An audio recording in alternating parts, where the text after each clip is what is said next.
Good morning बच्चों इस समय आप लोग अपने अपने घरों में सुरक्षित रहकर अपनी पढ़ाई भी पूरे मन से कर रहे होंगे, क्योंकि अब आप लोगों का फाइनल एग्ज़ाम काफ़ी नज़दीक है। और अगर आप लोग मन से पढ़ाई नहीं करेंगे तो फिर परीक्षा में अच्छा रिजल्ट नहीं हो पाएगा। तो मैं आप लोगों को सिलेबस बता चुकी हूँ, फिर से मैं आप लोगों को बता दे रही हूँ, ताकि जो बच्चे अभी तक नहीं सुन पाए हैं या जिन्हें जानकारी नहीं है वैसे बच्चे फिर से सुन लें कि उन्हें परीक्षा के लिए क्या क्या तैयारी करना है। हिंदी भाषा सेतु में आप लोगों को मैं बताई थी कि पार्ट 1 से लेकर के पार्ट 5 तक पढ़ाई करना है आप लोग, और इसके बाद पार्ट 10 से लेकर के पार्ट 19 तक की पढ़ाई आपको करनी है। तो इसमें होगा कि पार्ट 1 से पार्ट 5 तक में आप लोगों को 10% नंबर का प्रश्न पूछा जाएगा, और बाकी जो है आपको पार्ट 10 से लेके पार्ट 19 तक का होगा। इसमें आप लोगों को जो भी कविता आता है वो कविता याद कर लेना है। एक पाठ 10 में नीति वचन है, उसमें रहीम के कुछ दोहे दिए गए हैं। आप लोग दोहे भी अच्छी तरह याद करेंगे। हो सकता है कि दोहे का 2 लाइन आपको दे दिया जाए और उसका भावार्थ लिखने के लिए कहा जाएगा, जिसे मैं आप लोगों को लिखवाई हूँ और आप लोग अच्छी तरह याद भी किए होंगे उसे। इसके अलावे आप लोगों को परीक्षा में पूछा जाएगा प्रश्न उत्तर, चाहे वो मौखिक हो या लिखित। बहुविकल्पी प्रश्न से भी कुछ प्रश्न पूछे जा सकते हैं, कुछ रिक्त स्थान है। ये तो था भाषा सेतु। और हिंदी व्याकरण में आप लोग को पढ़ना है पार्ट 1 से लेकर के पार्ट 13 तक। और इसके अलावे विलोम शब्द, पर्यायवाची शब्द, अनेक शब्दों के लिए एक शब्द, मुहावरा, निबंध और पत्र लेखन।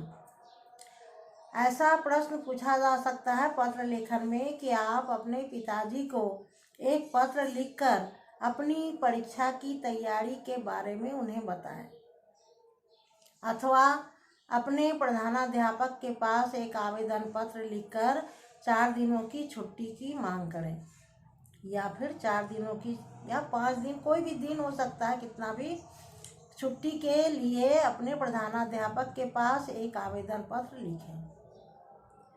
फिर पत्र में अभी मैं बताई हूँ, अगर पत्र आप लोगों को नहीं मालूम होगा तो मैं उसे लिख करके आप लोगों को भेज दूँगी। निबंध में जैसे खेलों का महत्व है, अपने विद्यालय के बारे में, या फिर दूरदर्शन, या फिर कंप्यूटर पर, या प्रदूषण पर आप लोग देख लेंगे निबंध। तो ये थी बच्चों कुछ जानकारी जो कि आपको एग्जाम में आने वाली है, उससे संबंधित ये बातें थी। अब मैं आपको पढ़ाने जा रही हूँ पार्ट 5 जो कविता है, मैं इसकी पुनरावृत्ति कर रही हूँ। आप लोग ध्यान से इस कविता को सुने, इसके अर्थ को समझें, ताकि अगर कोई भी प्रश्न इससे आए तो आप उसका उत्तर अच्छी तरह दे सकेंगे। कविता का नाम है बच्चों माँ कह एक कहानी, और ये कविता मैथिली शरण गुप्त के द्वारा लिखी गई है। कविता का नाम क्या है? माँ कह एक कहानी। इसमें कहानी है, गौतम बुद्ध का नाम आप लोग सुने होंगे। गौतम बुद्ध की पत्नी जिनका नाम यशोधरा था, और उनका पुत्र राहुल की। राहुल अपनी माता यशोधरा से बाल हठ स्वभाव के कारण, चूंकि बच्चों का स्वभाव जो होता है हठी होता है, बच्चे थोड़ी जिद्दी होते हैं, वो भी अपनी माता से जिद कर रहा है कहानी सुनाने के लिए। बड़ी अच्छी कवि ने इसमें कविता के माध्यम से उन दोनों माँ और पुत्र के वार्तालाप को बताया है।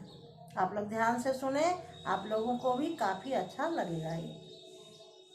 माँ कह एक कहानी।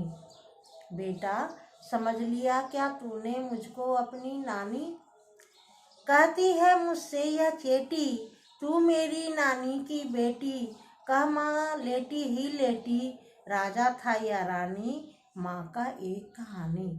वो बालक अपनी माता से कह रहा है कि माँ आज तुम मुझे एक कहानी सुनाओ।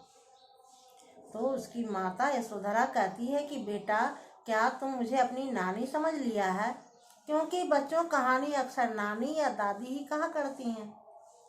तो वो कहती है कि क्या तुम मुझे अपनी नानी समझ लिया है। तो फिर वो देखो कितना अच्छा जवाब अपनी माता को देता है, और वो कहता है कि कहती है मुझसे यह चेटी, चेटी कहते हैं बच्चों दासी को, तो ये दासी मुझसे कह रही है कि तुम नानी तो नहीं हो, लेकिन मेरी नानी की ही बेटी हो, इसलिए माँ तुम लेटी ही लेटी, अगर तुम उठ के बैठ के नहीं सुना सकती हो तो लेटे लेटे ही मुझे कहानी सुनाओ, लेकिन तुम्हें आज मुझे कहानी सुनाना ही होगा। तब वो कहती है कि ठीक है मैं सुना रही हूँ। तो बच्चों वो उसके पिता की ही कहानी उसे सुना रही है। वो कहती है, सुन उपवन में बड़े सवेरे, तात भ्रमण करते थे तेरे, जहाँ सुरभि मनमानी, जहाँ सुरभि मनमानी, हामा यही कहानी। तब वो कहती है कि सुनो, तुम्हारे पिता, तात मने होता है बच्चों पिता, तुम्हारे पिता जो हैं बहुत सवेरे उठकर रोज वन में यानी बगीचे में घूमा करते थे, जहाँ तरह तरह के फूल खिले हुए थे। वर्ण वर्ण के फूल खिले थे, झलमल कर हिम बिंदु झिले थे, हल्के झोंके हिले मिले थे, लहराता था पानी, लहराता था पानी, हाँ हाँ यही कहानी।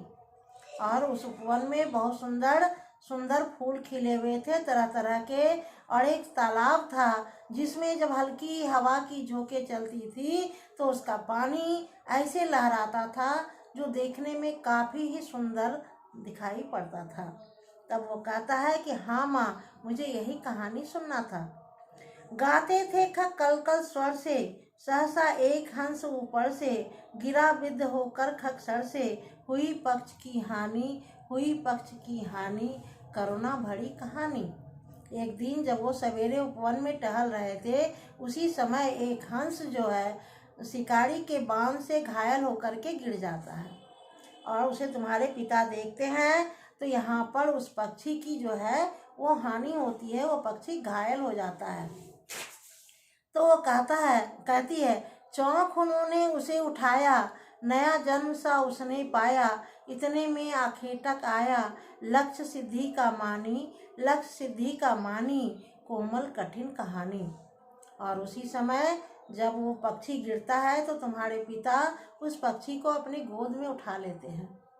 तो उस पक्षी को जैसे लगता है कि नया जन्म मिल गया हो, उसकी जान बच जाती है, उसे बहुत ही अच्छा लगता है।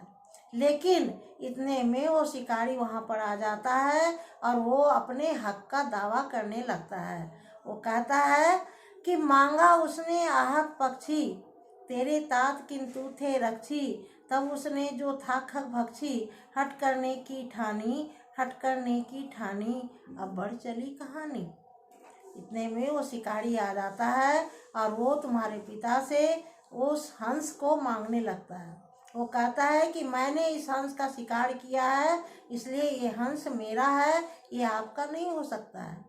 लेकिन तुम्हारे पिता ने बताए कि इसे मैंने बचाया है, इसलिए ये हंस मेरा है। यहाँ पर दोनों में विवाद होने लगता है, दो पक्ष हो जाते हैं, एक बचाने वाले का और एक मारने वाले का। अब देखो बच्चों कि वो यशोधरा अब अपने पुत्र से क्या कहती है। हुआ विवाद सदैव निर्दय में, उभय आक रही थे स्व विषय में, गई बात तब न्यायालय में, सुनी सभी ने जानी, सुनी सभी ने जानी, व्यापक हुई कहानी। अब इस तरह से ये विवाद जो है न्यायालय तक चली जाती है, यानी राजा के पास तक जाती है, और वहाँ पर विवाद होने लगता है एक मारने वाले और एक बचाने वाले में। तो सारे लोग इस कहानी को जान जाते हैं। अब राहुल अब तुम बताओ। तब वो कहती है कि राहुल तू निर्णय कर इसका, न्याय पक्ष लेता है किसका, माँ मेरी क्या बानी, मैं सुन रहा कहानी। तब उसकी माँ राहुल से कहती है कि अब राहुल तुम ही बताओ कि ये हंस अब किसका होगा, मारने वाले का या बचाने वाले का। तो राहुल बड़ा भोलेपन से जवाब देता है कि माँ, मैं क्या बताऊँ, मैं तो सिर्फ कहानी सुन रहा हूँ। कोई निरपराध को मारे तो क्यों अन्य ना उसे उबाड़े, रक्षक पर भक्षक को वाड़े, न्याय दया का दानी, न्याय दया का दानी, तूने सुनी कहानी। तब वो कहता है कि माँ, मारने वाले से बचाने वाला ज़्यादा बड़ा होता है, इसलिए ये हंस बचाने वाले का होना चाहिए, क्योंकि दया करने वाला जो होता है वही सबसे बड़ा होता है। इसलिए न्याय जो है वो बचाने वाले के पक्ष में होना चाहिए।